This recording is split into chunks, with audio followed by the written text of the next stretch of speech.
తిరుపతిలో గుర్రాల పార్కు మరోసారి వివాదంగా మారింది.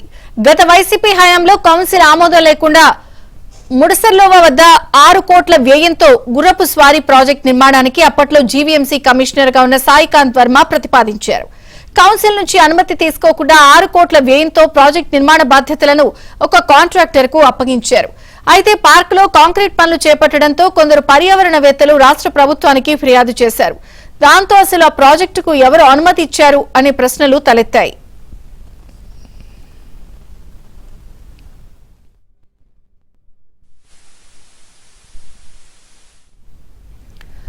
అసలు కౌన్సిల్ అనుమతి లేకుండా ఎలా పనులు ప్రారంభిస్తారని సభ్యులు నిలదీయడంతో మేయర్ హరివెంకట కుమారి ముందస్తు అనుమతి ఇచ్చారంటూ సమాధానం చెప్పారు.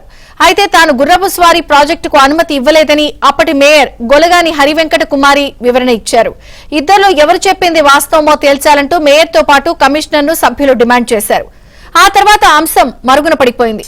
కూటమి ప్రభుత్వం అధికారంలోకి వచ్చిన తర్వాత అంత మొత్తంతో గుర్రాల పార్క్ ఏర్పాటు చేయాల్సిన అవసరం లేదని సభ్యులు అభ్యంతరం చెప్పడంతో ప్రాజెక్టును నిలిపివేసింది. అయితే ఇందుకోసం వెచ్చించిన 3 కోట్ల ప్రజాధనాన్ని బాధ్యులైన వారి నుంచి రికవరీ చేయాలి అనే డిమాండ్ వెలువెత్తుతున్నాయి. గుర్రాల పార్క్ పేరుతో గత వైసీపీ పాలకవర్గం ఏదైతే ఉందో వైసీపీ జీవీఎంసీ పాలకవర్గ సభ్యులు అప్పటి మేయర్ గొలగాని హరివెంకట కుమార్ గారు గుర్రాల పార్క్ పేరుతో ముందస్తు అనుమతులు ఇచ్చేసి 6 కోట్ల రూపాయల ప్రజాధనాన్ని ప్రజల పన్నుల రూపంలో కడుతున్నటువంటి ప్రజల డబ్బుల్ని గుర్రాల పార్క్ పేరుతోని అక్కడ టెండర్లు పిలవటం, కాంట్రాక్టర్లతో పనులు మొదలుపెట్టించేయటం, ఈ తతంగం అంతా కూడా కనీసం జీవీఎంసీ కౌన్సిల్ సభ్యులకు కానీ ఏనాడు కూడా చర్చకి తీసుకురాకపోవడం, రహస్యంగా గుర్రాల పార్క్ని అమాంతంగా ముందస్తు అనుమతి ఇచ్చేయటం అప్పటి మేయర్ వైసీపీ మేయర్, దానికి బిల్లులు కూడా 3 కోట్ల రూపాయల పై మేరకు చెల్లించేశారనంటే ఇది పూర్తిగా అనైతికం అని చెప్పి అప్పుడు కౌన్సిల్ ఉన్నటువంటి అన్ని పార్టీ సభ్యులు కూడా మాట్లాడాం. మరి కూటమి ప్రభుత్వం వచ్చిన తర్వాత ఇప్పటికీ కూడా గుర్రాల పార్క్ సంబంధించి కాంట్రాక్టర్ దగ్గర నుంచి ఇచ్చినటువంటి 3 కోట్ల రూపాయల బిల్లుని వెనక్కి వసూలు చేయలేదు. ఇప్పటి వరకు ఆ యొక్క ప్రాజెక్టును రద్దు చేయలేదు. ఆ యొక్క సంబంధించిన అధికారుల మీద చర్యలు తీసుకోలేదు. కౌన్సిల్లో చర్చకు కూడా తీసుకురానివ్వకుండా చేస్తున్నారంటే ఇది చాలా అగమ్యగోచరంగా ఉంది. ఖచ్చితంగా గుర్రాల పార్క్ ప్రాజెక్టుని వెంటనే రద్దు చేయాలి.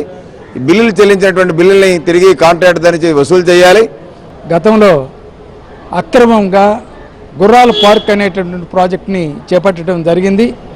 మున్సిపల్ కౌన్సిల్లో ఎజెండా పెట్టలేదు, మున్సిపల్ కౌన్సిల్లో ఆమోదం తీసుకోలేదు. అత్యంత చట్టవిరుద్ధంగా రహస్యంగా ఆ ప్రాజెక్టుని ఆ రోజు వైసీపీ పాలకవర్గం అధికారంలో ఉన్నప్పుడు టేకప్ చేయడం జరిగింది.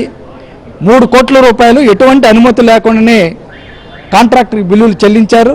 మొత్తం 6 కోట్ల రూపాయలు